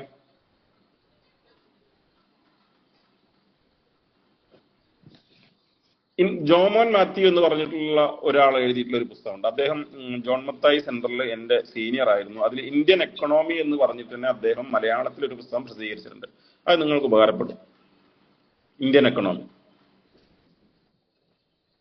ജോയ് മാത്യു ആണോ sir? Jomon Mathew. Okay okay. Jomon Mathew. അത് ഇന്ത്യൻ എക്കണോമി എന്നുള്ള മലയാളത്തിലുള്ള ടെക്സ്റ്റ് ബുക്ക് തന്നെയാണ്. അത് നിങ്ങൾക്ക് വേണമെങ്കിൽ സെർച്ച് ചെയ്താൽ നെറ്റിലുണ്ട് തോന്നുന്നു, അവൈലബിൾ ആവും. അത് നല്ല കണ്ടന്റഡ് ആയിട്ടുള്ള പുസ്തകമാണ്. ചിലപ്പോൾ അപ്ഡേറ്റഡ് ആണ് എന്ന് തോന്നുന്നു. അതിന്റെ ഏറ്റവും അപ്ഡേറ്റഡ് ആണ് തോന്നുന്നു. കുഴപ്പമുണ്ടാവില്ല. ഓക്കെ, അത് മലയാളത്തിലുള്ള പുസ്തകമാണ്. പിന്നെ സാമ്പത്തിക ശാസ്ത്രം എന്ന് പറഞ്ഞിട്ട് ജോൺസൺ ജോയ്സിന്റെ അത് വേണ്ട, അത് നിങ്ങൾ എടുക്കണമെന്നില്ല. സാമ്പത്തിക ശാസ്ത്രം എന്ന ജോൺസൺ ജോയ്സിന്റെ ഒരു പുസ്തകമാണ്. അത് മലയാളത്തിലുള്ളതാണ്. പക്ഷെ നിങ്ങളെ ഏറ്റവും കൂടുതൽ ഇന്ത്യൻ എക്കണോമിയിൽ സഹായിക്കുന്ന ചില പുസ്തകങ്ങൾ ഞാൻ പറയാം. എസ് ചന്ദ് എന്ന് പറഞ്ഞിട്ട് ഒരാളുടെ പുസ്തകമുണ്ട്. അത് കണ്ടിന്യൂസ് ആയിട്ട് എല്ലാ വർഷവും സീരീസ് ഇറക്കിക്കൊണ്ടിരിക്കുന്നതാണ്. നമ്മളെ ബേസിക് ഇംഗ്ലീഷ് അറിയുന്ന ആൾക്കാർക്ക് പെട്ടെന്ന് മനസ്സിലായി പോകും. അതിൽ ഞാൻ പറഞ്ഞല്ലോ, നിങ്ങൾക്ക് ഒരിക്കലും തന്നെ തിയറിയുടെ ഒരു സംഭവം കടന്നു വരാത്തതാണ് ഈ ടെക്സ്റ്റ് ബുക്കുകളെല്ലാം. ജസ്റ്റ് നമ്മൾ സാധാരണഗതിയിൽ വായിച്ചു പോകാൻ പറ്റുന്ന സംഭവമാണ് എസ് ചന്ദിന്റെ ബുക്ക് എന്ന് പറയുന്നത്. അതുപോലെ തന്നെ രമേഷ് സിംഗ് എന്ന് പറഞ്ഞിട്ട് എസ് ചന്ദിന്റെ ബുക്ക് വളരെ സിമ്പിൾ ആണ് കേട്ടോ, വളരെ സിമ്പിൾ. പുസ്തകത്തിന്റെ പേര് എസ് ചന്ദിന്റെ എസ് ചന്ദ് ഇന്ത്യൻ എക്കണോമി എന്ന് പറഞ്ഞ ഇന്ത്യൻ എക്കണോമി. എസ് ചന്ദിന്റെ പുസ്തകം എന്ന് പറഞ്ഞാൽ ഇന്ത്യൻ എക്കണോമിനെ കുറിച്ച് ഇന്ത്യൻ എക്കണോമി തന്നെ ഉണ്ടാവുള്ളൂ. വളരെ സിമ്പിൾ ആയിട്ടുള്ള കാര്യങ്ങൾ പറഞ്ഞു പോകുന്നതാണ് എസ് ചന്ദ് എന്ന് പറയുന്നത്. അതിന് മുന്നേ ഞാൻ പറയും, നിങ്ങൾ NCERT പുസ്തകം വായിച്ചിട്ട് ഒരു മിനിമം ചെറിയ ഒരു സംഭവം ഉണ്ടാക്കിയെടുക്കുക, ബേസിക് ആയിട്ട് ഉണ്ടാക്കിയെടുക്കുക. ഓക്കെ, വരുന്നത് സർ +1 ഇന്ത്യൻ +1 ഇന്ത്യൻ എക്കണോമിയാണ്. +2 മാക്രോ എക്കണോമിക്സ്, അത് രണ്ടും അല്ലേ? ഇല്ല, +2 മാക്രോ എക്കണോമിക്സിലേക്ക് നിങ്ങൾ പോയാൽ ബുദ്ധിമുട്ടായില്ലേ? ഓ, അതിന്റെ ആവശ്യമില്ല. അതിന്റെ ആവശ്യമില്ല. +1 ഈ ഒരു ടെക്സ്റ്റ് ബുക്ക് വരുന്നത്. അപ്പൊ നിങ്ങൾ +2 പോയാൽ പ്യുവർ എക്കണോമിക്സിലേക്കാണ് കുട്ടികൾ പോകുന്നത്. അപ്പൊ കുട്ടികളൊന്ന് തയ്യാറാക്കി എടുക്കാൻ വേണ്ടി ഉണ്ടാക്കിയിട്ടുള്ള ഒരു പുസ്തകമാണ് ഇന്ത്യൻ എക്കോണമിയെ കുറിച്ച്. സാധനങ്ങളൊക്കെ പറഞ്ഞു കൊടുത്ത് എന്തൊക്കെയാണെന്നൊക്കെ പറഞ്ഞു കൊടുത്തിട്ട് മനസ്സിലാക്കാൻ വേണ്ടി ഉണ്ടാക്കിയൊരു സംഭവം കൂടിയാണ്. ഓക്കെ, അത് പഠിച്ചാൽ മതി, അത് കുഴപ്പമില്ല. ഇനി ഉമാ കപില, ഏറ്റവും നല്ല സ്വാഭാവികമായിട്ട് എല്ലാ എക്കണോമിക്സ് സാമ്പത്തിക ശാസ്ത്രജ്ഞന്മാരും പറഞ്ഞു കൊടുക്കുന്ന ഒരു പുസ്തകമാണ് ഉമാ കപില. ഉമാ കപിലിന്റെ പുസ്തകം ഒരുവിധം എല്ലാ ബുക്ക് സ്റ്റോളിലും ലഭിക്കും. ഉമാ കപിലിന്റെ അതില് ഇപ്പൊ ഒരാൾ ചോദിച്ചല്ലോ, സ്വപ്നമോള് ചോദിച്ചില്ല ഇൻഡസ്ട്രിയൽ പോളിസിനെ കുറിച്ചിട്ടൊക്കെ. ഇൻഡസ്ട്രിയൽ പോളിസിനൊക്കെ കുറിച്ചിട്ട്, വ്യാവസായിക നയത്തിനെ കുറിച്ചിട്ടും അതിന്റെ കാര്യങ്ങളെ കുറിച്ചിട്ടൊക്കെ ഏറ്റവും നന്നായിട്ട് പ്രതിപാദിക്കുന്ന ഒരു പുസ്തകമാണ് ഉമാ കപിലിന്റെ പുസ്തകം. അതും ഈ പറഞ്ഞതുപോലെ നിങ്ങൾക്ക് എക്കണോമിക്സ് ടേംസ് ഒന്നുമില്ല, പകരം ഫാക്റ്റ് ആയിട്ട് പറഞ്ഞു പോകുന്ന കാര്യങ്ങൾ മാത്രമാണ്. ഇന്ത്യയുടെ വ്യാവസായിക നയം ഇതായിരുന്നു, അതുപോലെ തന്നെ സ്വാതന്ത്ര്യം കിട്ടുന്ന സമയത്ത് വ്യവസായങ്ങളുടെ സ്ഥിതി ഇതായിരുന്നു, അതിനുശേഷം എന്തൊക്കെ മാറ്റങ്ങളാണ് ഇൻഡസ്ട്രിയൽ പോളിസി വ്യാവസായിക നയം നമ്മൾ 1956 കൊണ്ടുവന്നു, അതിനുശേഷം 1900 അങ്ങനെ ഓരോ സംഭവങ്ങൾ, new economic policy, new industrial policy, അങ്ങനെയുള്ള കാര്യങ്ങളൊക്കെ പറയില്ല. അതേപോലെ പറഞ്ഞു പോകുന്നു എന്ന് മാത്രമുള്ള പുസ്തകങ്ങളാണ് ഉമാ കപില എന്ന് പറഞ്ഞത്. അതുപോലെ തന്നെ നമ്മൾ പറയാൻ മറ്റൊന്നാണ് BA പ്രകാശ് സാറിന്റെ പുസ്തകങ്ങൾ. BA പ്രകാശ് സാർ കേരള എക്കണോമിനെ ബേസ് ചെയ്തിട്ട് മാത്രം, കേരള എക്കണോമിന്റെ ആണ് ഏറ്റവും പ്രശ്നം ഉണ്ടാവുക. എല്ലാ ബുക്ക് സ്റ്റോളിലും ഇന്ത്യൻ എക്കണോമിയുടെ ധാരാളം പുസ്തകങ്ങൾ കിട്ടും. പക്ഷെ കേരള എക്കണോമിയെ സംബന്ധിച്ചുള്ള പുസ്തകങ്ങൾ കുറവാകാനാണ് സാധ്യത ഞാൻ തിരഞ്ഞെടുത്തോളം. അതിൽ BA പ്രകാശ് സാറിന്റെ പുസ്തകം, അതുപോലെ തന്നെ ഹർഷ വി കെയുടെ ഇന്ത്യൻ എക്കണോമിയെ കുറിച്ചുള്ള പുസ്തകം നിങ്ങൾക്ക് നല്ലതായിരിക്കും. ഇവരൊക്കെ മലയാളി റൈറ്റേഴ്സ് ആണ്. അപ്പൊ അത് നിങ്ങൾക്ക് കുറച്ച് കൂടുതൽ സഹായകരമാകാനാണ് സാധ്യത. BA പ്രകാശ് സാറിന്റെ, അതുപോലെ തന്നെ Harsha V K, Kerala economy. BA Prakash സാറിന്റെ ബുക്കിന്റെ പേരിൽ കേരളാസ് എക്കണോമിക് ഡെവലപ്മെന്റ് എന്നുണ്ട്. അതുപോലെ തന്നെ Kerala's development issues in new millennium എന്ന് പറഞ്ഞിട്ട് BA പ്രകാശ് സാറിന്റെ കേരള എക്കണോമി ബേസ് ചെയ്തിട്ട് കുറച്ച് പുസ്തകങ്ങളുണ്ട്, 4-5 പുസ്തകങ്ങളുണ്ട്. അപ്പൊ നിങ്ങൾക്കത് വാങ്ങി വായിക്കാം. BA പേര് എഴുതി വെച്ചാൽ മതി, BA പ്രകാശ്. ഓക്കെ, അദ്ദേഹം നമ്മുടെ സാമ്പത്തിക ശാസ്ത്രജ്ഞനാണ്, കേരളത്തിലെ സാമ്പത്തിക ശാസ്ത്രജ്ഞനാണ്, അധ്യാപകനാണ്. അദ്ദേഹത്തിന്റെ ധാരാളം പുസ്തകങ്ങളുണ്ട്. നിങ്ങൾക്കൊരു ബേസിക് സംഭവം കിട്ടാൻ വേണ്ടിയിട്ട് ഞാൻ പറഞ്ഞു, ജോമോൻ മാത്യുവിന്റെ ഇന്ത്യൻ എക്കണോമി എന്ന് പറയുന്ന മലയാള ബുക്ക് ആദ്യം വായിക്കുക. ഓക്കെ, അതുപോലെ തന്നെ കേരളത്തിൽ നിങ്ങൾക്ക് പെട്ടെന്ന് സഹായിക്കാൻ പറ്റുന്ന ഒരു കാര്യമാണ് നമ്മുടെ സെറ്റ് നെറ്റ് എഴുതാൻ വേണ്ടിയിട്ട്, എക്കണോമിക്സിൽ സെറ്റ് നെറ്റ് എഴുതാൻ വേണ്ടിയിട്ട് ഉള്ള ബുക്കുകളുണ്ട്. ഓക്കെ, കേരളത്തിലെ നെറ്റ് കേരളത്തിന്റെ അല്ല, കേരളത്തിലെ സെറ്റ് എഴുതാനും അതുപോലെ തന്നെ നെറ്റ് എഴുതാൻ വേണ്ടിയിട്ട് ആൾക്കാർ ഉപയോഗിക്കൂലോ. ആ ഗൈഡ് ബുക്കുകൾ നിങ്ങൾ വായിച്ചാലും നിങ്ങളെ വല്ലാതെ സഹായിക്കും. കാരണം അതിൽ ഇന്ത്യൻ എക്കണോമി ബേസ്ഡ് ആയിട്ടുള്ള, കേരള എക്കണോമി ബേസ്ഡ് ആയിട്ടുള്ള ധാരാളം ക്വസ്റ്റ്യൻസ് അതിലുണ്ടാവും. അതിൽ മലയാളം ബുക്കുകൾ എനിക്ക് അതിനെ പറ്റിയിട്ട് വല്ലാതെ അറിവില്ല. പക്ഷെ എന്നിരുന്നാൽ പോലും ആ ബുക്കുകൾ നിങ്ങൾ വൺ വേർഡ് നിങ്ങളുടെ പ്രിലിമിനറി എക്സാമിന് നിങ്ങളെ നന്നായി സഹായിക്കും. ഈ ഇതിലുള്ള വൺ വേർഡുകൾ നിങ്ങളെ പഠിച്ചെടുക്കാൻ വേണ്ടിയിട്ട് സെറ്റ് നെറ്റ് പുസ്തകങ്ങൾ നിങ്ങൾക്ക് എവിടെയാണോ, നെല്ലിക്കുന്ന് പബ്ലിക്കേഷൻസിന്റെ ഒക്കെ ബുക്കുകളുണ്ട് എക്കണോമിക്സിൽ.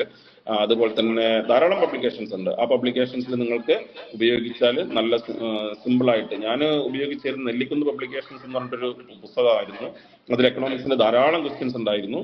കുറെ ക്വസ്റ്റ്യൻസ് വരികയും ചെയ്തിട്ടുണ്ട്. ഓക്കെ, ഇന്ത്യൻ എക്കണോമിയിൽ ബേസ് ചെയ്തിട്ട്. അപ്പൊ നിങ്ങൾക്ക് അത് അങ്ങനത്തെ സെറ്റ് നെറ്റ് ഉപയോഗിക്കാൻ പറ്റും. കെ രാജൻ എന്ന് പറയുന്നത് ഒരു മലയാളി റൈറ്റർ ഉണ്ട്. അദ്ദേഹത്തിന്റെ കേരള എക്കണോമിയെ കുറിച്ചുള്ള ബുക്കുകൾ ഉപയോഗിക്കാൻ പറ്റും. അതുപോലെ തന്നെ ബി എൻ ഘോഷിന്റെ ദ എക്കണോമി ഓഫ് കേരള. ഞാൻ പറഞ്ഞിരുന്നത് ബോറടിക്കുന്നുണ്ടോ? ഇല്ല സാർ, ഭയങ്കര ഉപകാരമാണ്. നമ്മളിത് ആദ്യമായിട്ട് കേൾക്കുന്നതാണ്. ഓക്കെ, ബി എൻ ഘോഷിന്റെ കേരള എക്കണോമിയെ ഞാൻ കൂടുതൽ പറയാൻ കാരണം, നിങ്ങൾ എവിടെ പോയി കഴിഞ്ഞാലും, ഏത് ഒതന്റിക് ബുക്ക് സ്റ്റോറിൽ പോയി കഴിഞ്ഞാലും നിങ്ങൾക്ക് ഇന്ത്യൻ എക്കണോമിയെ കുറിച്ച് ധാരാളം ബുക്കുകൾ, ഞാൻ ഈ പറഞ്ഞ പോലെ എസ് ചന്ദിന്റെ ബുക്ക് കിട്ടും, രമേശ് സിംഗിന്റെ ബുക്ക് കിട്ടും, ശങ്കർ ഗണേഷ് കുറുപ്പയ്യയുടെ ബുക്ക് കിട്ടും. അതിനൊക്കെ വളരെ വില കുറവാണ്. ഈ ശങ്കർ ഗണേഷ് കുറുപ്പയ്യന്റെ പുസ്തകത്തിന് 300 രൂപയുള്ളൂ. എസ് ചന്ദിന്റെ ഈ രമേശ് സിംഗിന്റെ പുസ്തകത്തിന് ഏകദേശം 625 രൂപന്റെ അടുത്ത് വിലയുണ്ട്. എസ് ചന്ദിന്റെ ബുക്ക് ഒരു 400 രൂപന്റെ ഉള്ളിൽ കിട്ടും.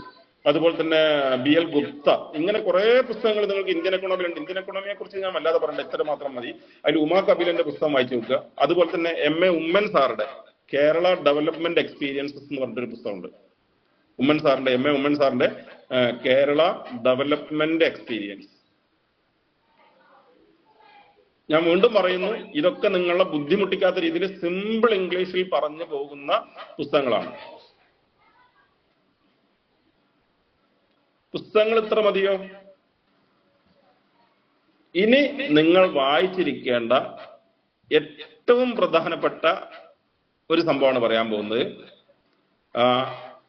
ഈ ബുക്കുകളിലൊക്കെ ഉള്ള കണ്ടന്റ് വരുന്നത്, കേരള എക്കണോമിയെ കുറിച്ചുള്ള കണ്ടന്റ് പ്രധാനമായിട്ടും വരുന്നത് എവിടുന്നായിരിക്കും? ആർക്കെങ്കിലും പറയാൻ പറ്റുമോ? കേരള എക്കണോമിക് റിവ്യൂലാണോ sir? Yes, Kerala economic review നിങ്ങൾ ഒഴിവാക്കിയിട്ടുണ്ടോ? അപ്പൊ നിങ്ങൾക്ക് അതിന്റെ ഒരു വലിയ ഒരു ബുദ്ധിമുട്ട് ചിലപ്പം ഈ ഇതിന്റെ ഫാക്ട്സ് പഠിച്ചെടുക്കുന്നതിൽ നിങ്ങൾക്ക് തോന്നിയേക്കാം. ഏറ്റവും നല്ലത് കേരള എക്കണോമിക് റിവ്യൂവിന്റെ PDF ലഭ്യമാണ്. നിങ്ങൾ അതിന്റെ പുസ്തകം വായിക്കാനേ നിൽക്കണ്ട. പുസ്തകം കണ്ടു കഴിഞ്ഞാൽ ഇപ്രാവശ്യത്തെ 2024 2 വോള്യമാണ്. ഒന്നാമത്തെ 2 വോള്യം എൻ്റെ അടുത്ത് ഇരിപ്പുണ്ട്. ഞാനത് പ്ലാനിംഗ് ബോർഡിൽ ഒരു മീറ്റിങ്ങിന് പോയപ്പോൾ എനിക്ക് കിട്ടിയിട്ടുണ്ട്. ഞാൻ സ്ഥിരം എല്ലാ കൊല്ലം ഇത് വാങ്ങി വെക്കും. വളരെ കുറച്ച് മാത്രമേ എനിക്ക് വായിക്കാൻ പറ്റാറുള്ളൂ. കാരണം അത്ര കണ്ട് ഒരു വലിയ പുസ്തകമാണ് എക്കണോമിക് റിവ്യൂ എന്ന് പറയുന്നത്. ഇപ്രാവശ്യത്തത് 2 വോള്യമായിട്ടാണ്, 2 പാർട്ടുകളായിട്ടാണ് ഇത് വന്നിട്ടുള്ളത് ഇപ്രാവശ്യത്തത്. അപ്പോൾ അതൊന്ന് വായിച്ചു നോക്കാൻ പറ്റുവാണെങ്കിൽ നിങ്ങൾക്ക് ഏറ്റവും റീസെന്റ് ആയിട്ടുള്ള ഫാക്ട് ബേസ്ഡ് ആയിട്ടുള്ള പബ്ലിഷ്ഡ് ആയിട്ടുള്ള, ഇപ്പോൾ ഏറ്റവും പബ്ലിഷ്ഡ് ആയിട്ടുള്ള റീസെന്റ് നോളജ് കേരള എക്കണോമിയെ കുറിച്ച് നിങ്ങൾക്ക് ലഭിക്കാൻ സഹായിക്കും. ഓക്കെ, അതുകൊണ്ട് കേരള എക്കണോമിക് റിവ്യൂ PDF നമുക്ക് ലഭ്യമാണ്. പ്ലാനിംഗ് ബോർഡ് ഇറക്കുന്ന കേരള എക്കണോമിക് റിവ്യൂ നിങ്ങൾ തീർച്ചയായിട്ടും വായിച്ചിരിക്കണം. കാരണം അതിൽ നിന്ന് ധാരാളം ക്വസ്റ്റ്യൻസ്, ഓരോ മേഖലയെയും കുറിച്ചുള്ള ധാരാളം ക്വസ്റ്റ്യൻസ് ഉണ്ടാകും. ഇതിനെ ബേസ് ചെയ്തിട്ട് തന്നെയാണ് ഈ ദത്തും അതുപോലെ തന്നെ രമേശ് സിംഗും ഗുരുചരൺ ദാസും ഇവരൊക്കെ, ഉമാ കപിലയൊക്കെ പുസ്തകങ്ങൾ ഇറക്കുന്നത്. പക്ഷേ ഇതിനോളം നമ്മളെ സഹായിക്കാൻ പറ്റുന്ന, കേരള എക്കണോമിയെ കുറിച്ച് മനസ്സിലാക്കാൻ പറ്റുന്ന പുസ്തകം മറ്റൊന്നുമില്ല എന്ന് ഞാൻ ആദ്യം പറയട്ടെ. ഇനി നിങ്ങൾ പൊതുവായിട്ടുള്ള എന്തെങ്കിലും കാര്യം ചോദിക്കാനുണ്ടോ? എന്നാൽ പഠിക്കാൻ ഒരു ഹെൽപ്ഫുൾ ആയിട്ട് ഞാൻ ഈ സിലബസ് ഒന്ന് ജസ്റ്റ് എന്തൊക്കെയാണ് നിങ്ങൾ ശ്രദ്ധിക്കേണ്ടതെന്ന് പറഞ്ഞിട്ട് നമുക്ക് പെട്ടെന്ന് തന്നെ അവസാനിപ്പിക്കുകയും ചെയ്യാം. അങ്ങനെ മതിയോ?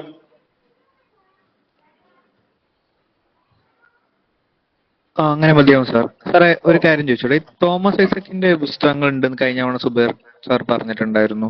ഐസക് സാറിന്റെ ബുക്കുകളുണ്ട്.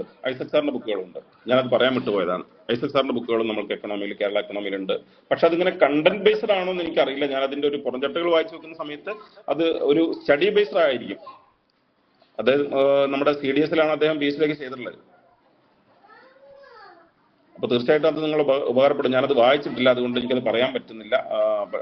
അത് എങ്ങനെയാണ്, അതിന്റെ കണ്ടന്റ് ബേസ്ഡ് ആണോ എന്ന് എനിക്കറിയാൻ പറ്റില്ല, അതോ ഇഷ്യൂ ബേസ്ഡ് ആണോ എന്ന് അറിയാൻ പറ്റില്ല. അത് നമ്മുടെ സിലബസ് ബേസ്ഡ് ആണോ ഇഷ്യൂ ബേസ്ഡ് ആണോ എന്നറിയില്ല. ഏതെങ്കിലും കേരള എക്കണോമിന്റെ ഒരു പ്രത്യേക ഇത് എടുത്തിട്ട് എഴുതിയതാണോ എന്ന് അറിയാൻ പറ്റില്ല കേട്ടോ. അതുകൊണ്ടാണ് ഞാൻ അതിനെ പറ്റി പറയാത്തത്. പക്ഷെ സാറിന്റെ ബുക്കുകളുണ്ട്. Okay sir. ഓക്കെ, ഇനി ഇതില് ഓക്കെ, ആരെങ്കിലും സംസാരിക്കണ്ടോ ജിഷ്ണു? സാർ ഈ എക്കണോമിക് റിവ്യൂവിന്റെ PDF വായിക്കുന്നതാണോ ബുക്ക് വായിക്കുന്നതാണോ നല്ലത്? എക്കണോമിക് റിവ്യൂവിന്റെ ബുക്ക് നിങ്ങളുടെ കയ്യിൽ രണ്ടും ഒന്ന് തന്നെയാണ്, സെയിം ആണ്. ഞാൻ പറഞ്ഞത് നിങ്ങൾക്ക് എങ്ങാനും അത് കിട്ടാത്ത ഒരവസ്ഥ ഉണ്ടെങ്കിൽ, കിട്ടുവാണെങ്കിൽ നേരിട്ട് പ്ലാനിംഗ് ബോർഡിന്റെ, നമ്മളെ പ്ലാനിംഗ് ഡിപ്പാർട്ട്മെന്റിൽ അവിടെ എവിടെയെങ്കിലും കോഴിക്കോടോ മലപ്പുറമോ എവിടെയാണോ നിങ്ങൾ ഡിസ്ട്രിക്ട്, തിരുവനന്തപുരം ഒക്കെ ആണെങ്കിൽ ലഭ്യമാകുന്നുണ്ടെങ്കിൽ നിങ്ങൾക്ക് വാങ്ങാൻ പോയിട്ട് അത് ലഭ്യമാണ്. അതേസമയം ഇനി ഇൻ കേസ് നിങ്ങൾ അതിന് വേണ്ടി തെരഞ്ഞു നടക്കണ്ട എന്നാണ് ഞാൻ പറഞ്ഞത്. ഓക്കെ, രണ്ടും കണ്ടന്റും അതുപോലെയാണ്. ഓക്കെ, ഈ പറഞ്ഞിട്ടുള്ള എല്ലാ ബുക്കുകളിലും കണ്ടന്റ് ഈസിയാണ്. ആരോ മെസ്സേജ് അയച്ച് കണ്ടന്റുകളെല്ലാം ഈസിയാണ്, അത് വായിച്ച് മനസ്സിലാക്കിയെന്ന് മാത്രമേ ഉള്ളൂ. ഓക്കെ, ഞാൻ ആദ്യത്തെ ഒരു പാരഗ്രാഫിലേക്ക് ജസ്റ്റ് ഒന്ന് കടന്നോട്ടെ, പ്രശ്നമില്ലല്ലോ? ഇല്ല സാർ, ഇല്ല. ഓക്കെ, അപ്പൊ നമ്മൾ ആദ്യത്തെ ഒരു പാരഗ്രാഫ് ഞാൻ കുറച്ചേ പറയുള്ളൂ കേട്ടോ, ഫിസിക്കായിട്ടല്ല. കൂടുതൽ സമയം നിങ്ങളെ ബോറടിപ്പിക്കുക. അതുകൊണ്ടാണ് Indian economy on the year of independence പറഞ്ഞിട്ടാണ് നമ്മളുടെ സംഭവം തുടങ്ങുന്നത്. അപ്പോ അതില് പ്രധാനമായിട്ടും അവിടെ ടെക്സ്റ്റ് ബുക്ക് നിങ്ങൾക്ക് പരിശോധിക്കുമ്പോൾ, എന്റെ ഓർമ്മ ശരിയാണെങ്കിൽ നിങ്ങൾ പരിശോധിക്കുന്ന സമയത്ത് നിങ്ങൾക്ക് മനസ്സിലാക്കാൻ പറ്റും, സ്വാതന്ത്ര്യം കിട്ടുന്ന സമയത്ത് നമ്മുടെ ഇന്ത്യൻ എക്കണോമി എന്തായിരുന്നു. ഓക്കെ, അതിന്റെ നേച്ചർ എന്തായിരുന്നു, അതിന്റെ സെക്ടറൽ കോൺട്രിബ്യൂഷൻസ്, അതായത് നമ്മുടെ ഓരോ സെക്ടറും കോൺട്രിബ്യൂട്ട്. നമ്മളെ എക്കണോമിനെ നമുക്ക് 3 സെക്ടറുകളായിട്ട് തരംതിരിക്കാം. ഒന്ന് ഏതൊക്കെയാണ്? പ്രൈമറി സെക്ടർ, സെക്കൻഡറി സെക്ടർ, അതുപോലെ തന്നെ ഞാൻ ഇങ്ങനെ പറയുമ്പോൾ മനസ്സിലാവുമല്ലോ അല്ലേ? നിങ്ങൾക്ക് കാര്യം മനസ്സിലായ പോരെ? പ്രാഥമിക മേഖല, ദ്വിതീയ മേഖല, തൃതീയ മേഖല, അതായത് അഗ്രികൾച്ചർ, അതുപോലെ തന്നെ വ്യാവസായിക മേഖല, കാർഷിക മേഖല, വ്യാവസായിക മേഖല, സേവന മേഖല ഒക്കെ അറിയാമല്ലോ. ഒരു സാമ്പത്തിക വ്യവസ്ഥനെ നമ്മൾ 3ആയിട്ട് തരംതിരിക്കും. ആ 3ആയിട്ട് തരംതിരിക്കുമ്പോൾ ആ 3 മേഖലകളിൽ കൃഷിയുടെ അവസ്ഥ എന്തായിരുന്നു, വ്യവസായത്തിന്റെ അവസ്ഥ എന്തായിരുന്നു, സേവന മേഖലയുടെ അവസ്ഥ എന്തായിരുന്നു. ഇത് നമ്മളൊരു ജസ്റ്റ് ഒരു പ്രീ ഇൻഡിപെൻഡൻസും പോസ്റ്റ് ഇൻഡിപെൻഡൻസും, അതായത് സ്വാതന്ത്ര്യത്തിന് ശേഷവും അതിനു മുൻപേ ഉള്ള ഒരു ചെറിയ വിശകലനം ഉണ്ടാവും.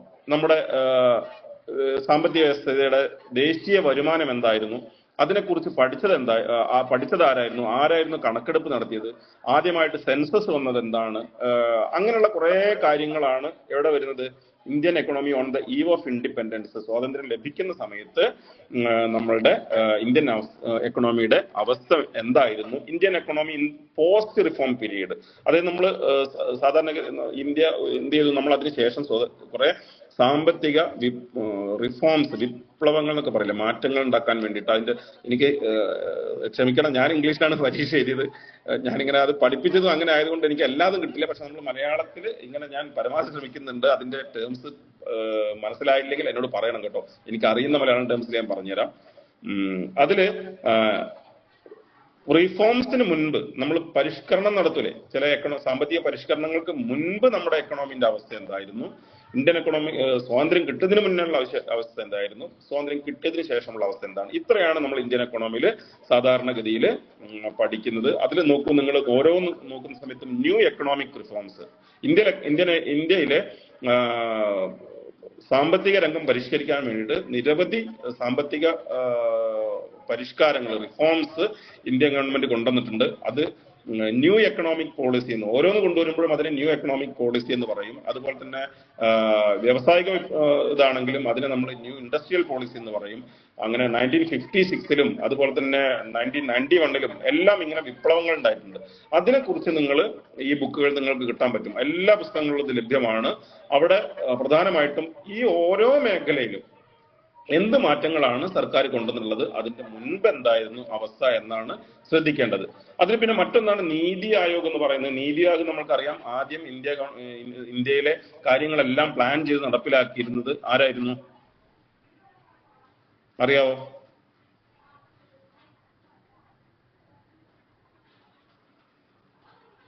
ഇന്ത്യയിലെ പ്ലാനിംഗ് ബോർഡായിരുന്നു നമ്മളുടെ ഇന്ത്യയിലായാലും മറ്റു സംസ്ഥാനങ്ങളിലെ എല്ലാം ആയാലും പ്ലാനിംഗ് ബോർഡായിരുന്നു നടപ്പിലാക്കിയിരുന്നത്.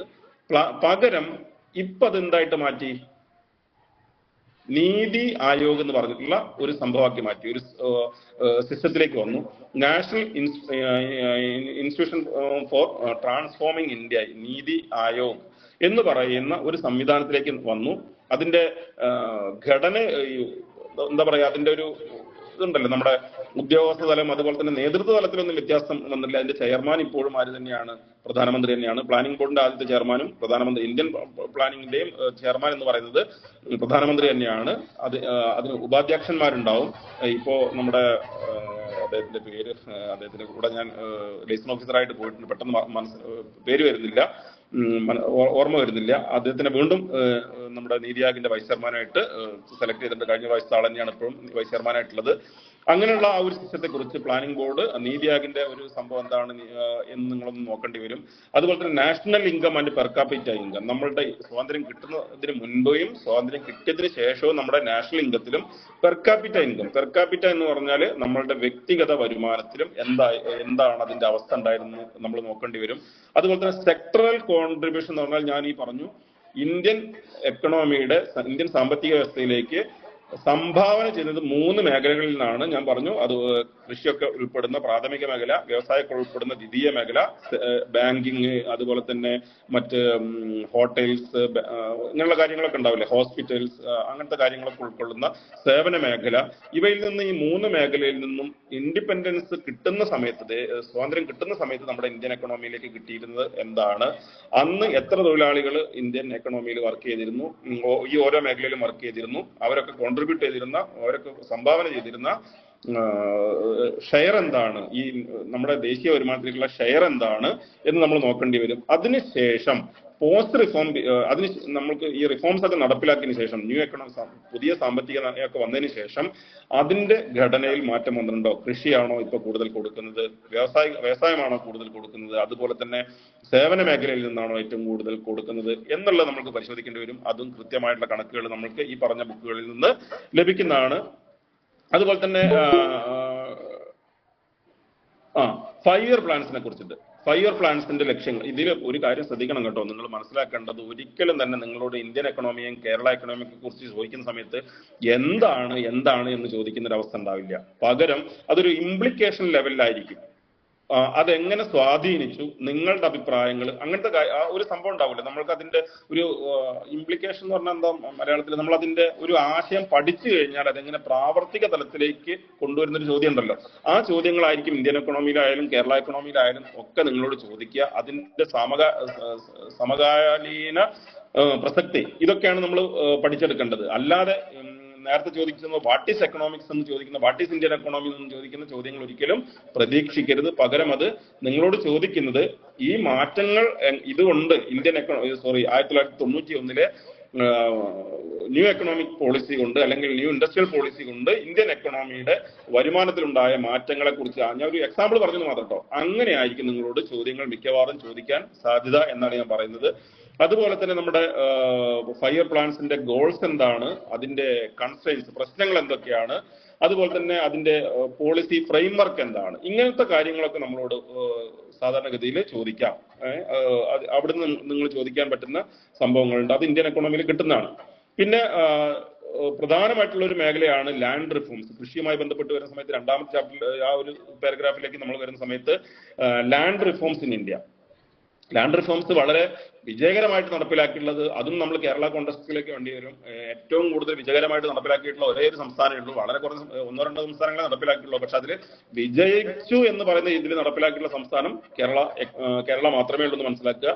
അതുപോലെ തന്നെ അതിൽ എന്തെല്ലാം ടെക്നോളജിക്കൽ ചേഞ്ചസ് ആണ് കാർഷിക മേഖലയിൽ, സാങ്കേതികപരമായിട്ടുള്ള മാറ്റങ്ങൾ, എന്തെല്ലാം മാറ്റങ്ങളാണ് നമ്മൾ അതിൽ കൊണ്ടുവന്നുള്ള മേജർ ടൈപ്സ് ഓഫ് ക്രോപ്സ്. നമ്മൾക്കറിയാം ക്രോപ്പുകളെ നമ്മൾ പലതായിട്ട് തരംതിരിക്കാറുണ്ട്. ഖാരിഫ് വിളകളെന്നും റാബി വിളകളെന്നൊക്കെ നമ്മൾ തരംതിരിക്കാറുണ്ട്. നമ്മൾ മലയാളത്തിൽ പറയുന്ന സമയത്ത് പുഞ്ച, മുണ്ടകൻ അങ്ങനെയൊക്കെ പറയാറില്ലേ? അത് തന്നെ സംഭവം. അതിന് എനിക്ക് അങ്ങനെ പറഞ്ഞു തരാൻ പറ്റുന്നുള്ളൂ. അപ്പൊ ആ രീതിയിലേക്ക് നമ്മൾ ആ ക്രോപ്പിംഗ് പാറ്റേൺസിനെ കുറിച്ചിട്ട്, ഇന്ത്യയിലെ ക്രോപ്പിംഗ് പാറ്റേൺസ്, എവിടെയൊക്കെയാണ് റാബി വിളകൾ കൃഷി ചെയ്യുന്നത്, എവിടെയൊക്കെയാണ് ഖാരിഫ് വിളകൾ കൃഷി ചെയ്യുന്നത്, അതൊരു കഴിഞ്ഞ പ്രാവശ്യം അങ്ങനെ ചോദിച്ചെന്ന് തോന്നുന്നു, ഏത് സീസണിലാണ് റാബി വിള, അതുപോലെ തന്നെ ഏത് സീസണിലാണ് ഖാരിഫ് വിള, പുഞ്ച എപ്പോഴാണ്, അങ്ങനത്തെ കാര്യങ്ങളൊക്കെ ചോദിക്കില്ലേ? അതിന്റെ മാസങ്ങൾ നമ്മളൊന്ന് മനസ്സിലാക്കി വെക്കണം.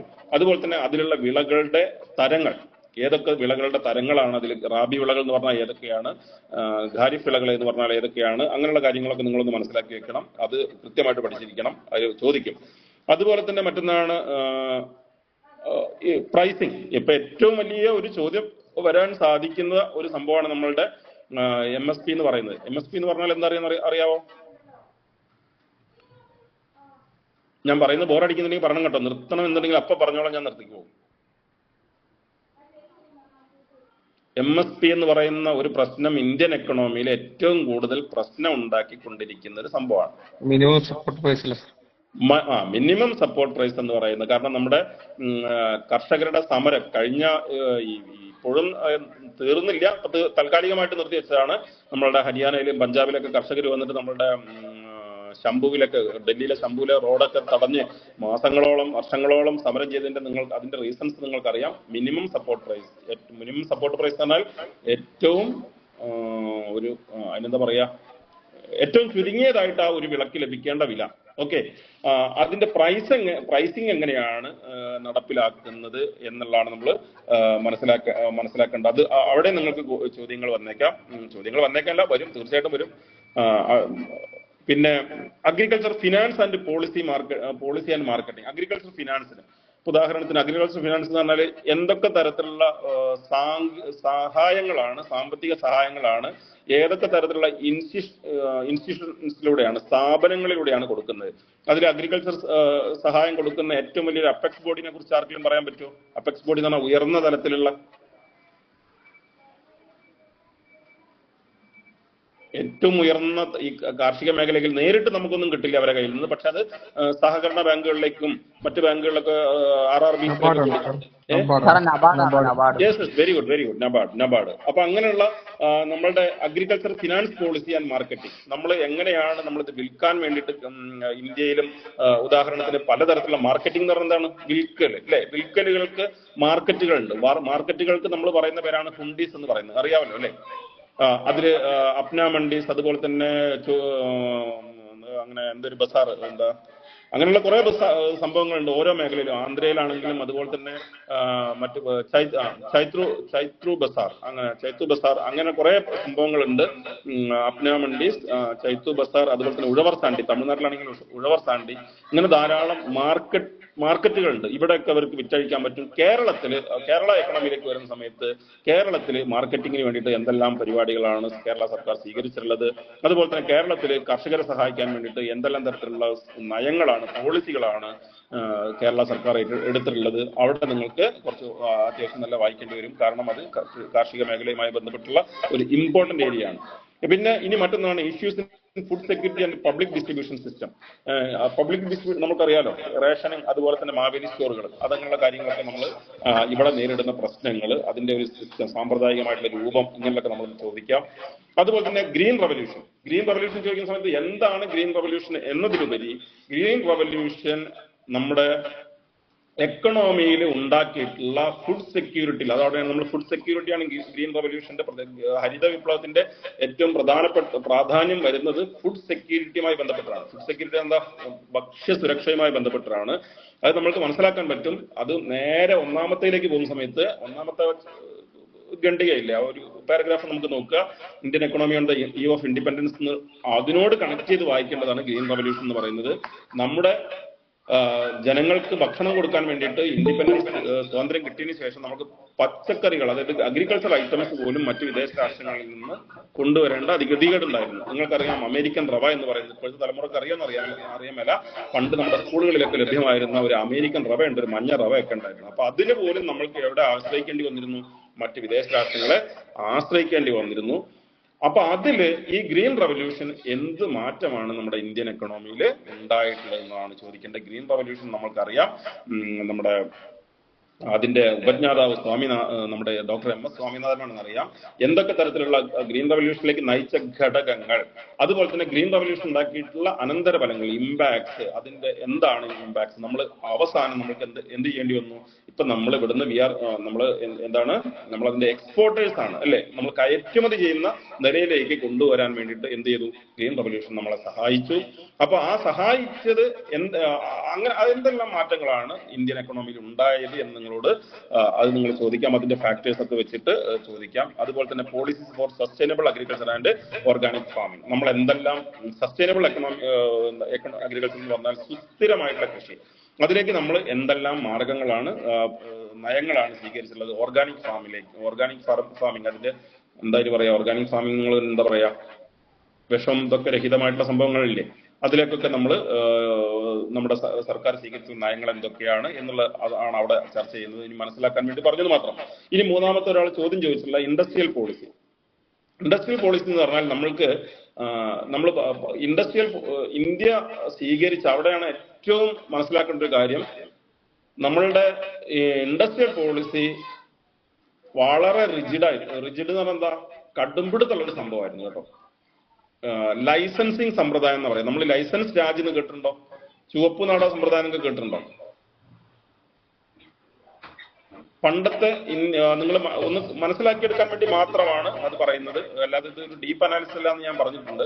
ഇൻഡസ്ട്രിയൽ പോളിസി എടുക്കുന്ന സമയത്ത്, സ്വാതന്ത്ര്യം കിട്ടിയ സമയത്ത് ഇന്ത്യയുടെ പോളിസി എന്ന് പറയുന്നത്, ഇന്ത്യയുടെ വ്യാവസായിക നയം എന്ന് പറയുന്നത്, ഇന്ത്യയിലെ പബ്ലിക് സെക്ടർ വ്യവസായങ്ങളെ, പൊതുമേഖലാ വ്യവസായങ്ങളെ എന്ത് ചെയ്യുക എന്നുള്ളതാണ്, പരിപോഷിപ്പിക്കുക, എന്നിട്ട് അതിൽ നിന്ന് വരുമാനം കൊണ്ടുവരിക എന്നുള്ളതായിരുന്നു സർക്കാരിന്റെ നയം. അപ്പൊ ആയതുകൊണ്ട് എന്താക്കി, അവിടെ ഒരു പ്രൈവറ്റ് മേഖലയ്ക്ക് ആദ്യം പ്രധാനമായിട്ടും ഗവൺമെന്റ് മുഴുവനായിട്ടും ഗവൺമെന്റിന്റെ കീഴിൽ വരുന്നത്. രണ്ടാമത്തത് എന്ന് പറയുന്നത് ഈ ഗവൺമെന്റ് ചെയ്യുന്ന കാര്യങ്ങളിലേക്ക് ഘടകങ്ങൾ കൊടുക്കുന്നത്. മൂന്നാമത്തത് ഗവൺമെന്റിനൊന്നും പറ്റാത്ത, ഇനി ഗവൺമെന്റിന് വേണ്ടാത്ത കുറച്ച് കാര്യങ്ങൾ മാത്രമുള്ള ഇൻഡസ്ട്രീസ്. ഓക്കെ, അങ്ങനെ ഒരു 3 തട്ടായിട്ട് തരംതിരിച്ചിരുന്നു. അപ്പൊ ഗവൺമെന്റ് മേഖലയിലുള്ള ഇൻഡസ്ട്രീസിനെ പ്രോത്സാഹിപ്പിക്കുക എന്നുള്ള നയമായിരുന്നു. ഇനി അതുപോലെ തന്നെ എന്തെങ്കിലും ഒരു സ്വകാര്യ വ്യക്തിക്ക് ഒരു ഇൻഡസ്ട്രി തുടങ്ങണം എന്നുണ്ടെങ്കിൽ എന്ത് ചെയ്യും, അതിനെ വല്ലാതെ അങ്ങ് ഞെരുക്കി കളയും. ലൈസൻസ്, ഒരു പുതിയൊരു അറ്റാച്ച്മെന്റ്, ചെറിയൊരു എന്താ പറയാ, കൂട്ടിച്ചേർക്കലുകൾ വേണമെങ്കിൽ പോലും, ഒരു ചെറിയൊരു ബ്രാഞ്ച് മറ്റെവിടെയെങ്കിലും തുടങ്ങണമെങ്കിൽ പോലും വലിയ തരത്തിലുള്ള ലൈസൻസിങ് സമ്പ്രദായങ്ങൾ, അതുപോലെ തന്നെ ചുവപ്പ് നാട സമ്പ്രദായങ്ങളൊക്കെ ആയിരുന്നു ആദ്യ കാലഘട്ടങ്ങളിൽ നമ്മളുടെ വ്യാവസായിക നയത്തിന്റെ ഒരു പ്രധാനപ്പെട്ട അവസ്ഥ എന്ന് പറയുന്നത്. അപ്പൊ നമ്മളെന്ത് വിചാരിച്ചു, നമ്മുടെ ദേശീയ വരുമാനം വല്ലാതെ കൂടും എന്നൊക്കെ ലെവലിൽ അങ്ങനെ കൊണ്ടുപോയി. പക്ഷെ എന്തായിരിക്കും കഥ, ഇത് റെക്കോർഡൊന്നും ചെയ്യുന്നില്ല ഇല്ലല്ലേ എന്നെ അങ്ങോട്ട്, ഇത് ഉള്ള സത്യമാണ്. ഇത് നമ്മുടെ എന്താ പറയാ, ഫസ്റ്റ് ഇയർ എക്കണോമിക്സിന്റെ എക്കണോമിയുടെ പുസ്തകങ്ങൾ നിങ്ങൾ പഠിക്കുമ്പോൾ അതിൽ കൃത്യമായിട്ട് പറഞ്ഞിട്ടുണ്ട്. എന്തായിരിക്കും അങ്ങനെ തകരാൻ കാരണം, ഒന്ന് പറയാമോ? എന്തുകൊണ്ടായിരിക്കും അത് നമ്മൾ പൊളിഞ്ഞു പറ്റ പാളീസായി പോയി? സേവന മേഖലയിലേക്ക് മാത്രം നിക്ഷേപിച്ചപ്പോൾ അല്ല, ഞാൻ പറഞ്ഞു മനസ്സിലായോ? ആദ്യം പൊതുമേഖലാ വ്യവസായങ്ങളെ സംരക്ഷിക്കാനാണ് സർക്കാർ തീരുമാനിച്ചത്. അങ്ങനെ ഒരു നയമാണ് കൊണ്ടുവന്നത്, വ്യവസായിക നയം 1956 ഇൻഡസ്ട്രിയൽ പോളിസി എന്ന് പറയുന്നത്. കാരണം ഇവിടുത്തെ പബ്ലിക് കമ്പനീസിന് ഈ കോമ്പറ്റീഷൻ ഫേസ് ചെയ്യാനുള്ള ഒരു ശേഷി ഉണ്ടായിരുന്നില്ല. അല്ല, അന്ന് നമ്മൾ പബ്ലിക് സെക്ടർ മാത്രമേ ഉള്ളൂ.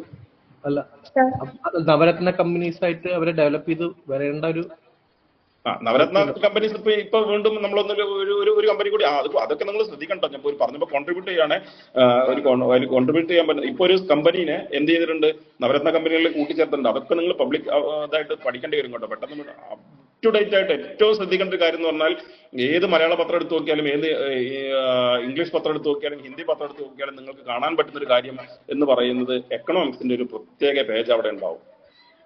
ഓക്കെ, അതൊന്ന് ജസ്റ്റ് വായിച്ചു നോക്കേണ്ടതാണ്. ഇന്ന് ഓഹരി വിപണി വീണ്ടും 76,000 മേലെ പോയിട്ടുണ്ട്. നിഫ്റ്റി അതിന്റെ കൂടെ പോയിട്ടുണ്ട്. അതൊക്കെ നിങ്ങൾ അപ് ടു ഡേറ്റ് ആയിട്ടുള്ള കുറെ സംഭവങ്ങൾ, കറണ്ട് അഫയേഴ്സും കൂടി ഇതിന്റെ കൂടെ പഠിക്കണം. എത്ര തന്നെ കേരളയുടെ എക്കണോമിക് റിവ്യൂ എടുത്ത് വായിച്ചു നോക്കിയാലും കറണ്ട് അഫയേഴ്സ് നിങ്ങളെ വല്ലാതെ സ്വാധീനിക്കുന്ന ഒരു കാര്യമാണ്. അതുപോലെ തന്നെ നമ്മുടെ ഇപ്പൊ ടാരിഫ് ഇതിനെ കുറിച്ചിട്ട് നമ്മുടെ അമേരിക്കയും അതുപോലെ തന്നെ മറ്റ് യൂറോപ്യൻ രാഷ്ട്രങ്ങളും ചൈനയും ഇന്ത്യയും ഒക്കെ തമ്മിലുള്ള ഒരു ടാരിഫ് വാറുകൾ, ട്രേഡ് വാർ ഇപ്പൊ നടന്നുകൊണ്ടിരിക്കുകയാണ്. അപ്പൊ അതിനെ പറ്റിയിട്ട് ചില കറണ്ട് അഫയേഴ്സ് ഒക്കെ ഉണ്ടാവും. അപ്പൊ സ്ഥിരമായിട്ട് നിങ്ങൾ ഇനി മുതലുള്ള വളരെ KS കിട്ടണം എന്ന് ആഗ്രഹിക്കുന്ന ആൾക്കാർ തീർച്ചയായിട്ടും എന്ത് ചെയ്തിരിക്കണം, പരമാവധി 1-2 പത്രം എന്നല്ല ഞാൻ പറയുന്നത്, പരമാവധി പത്രങ്ങൾ വായിക്കണം. അതിൽ എക്കണോമിക്സ് എന്ന് പറയുന്ന ഒരു സ്പെഷ്യൽ പേജ് തന്നെ നിങ്ങൾക്ക് എല്ലാ ദിവസവും കാണുകയും ചെയ്യാൻ പറ്റും.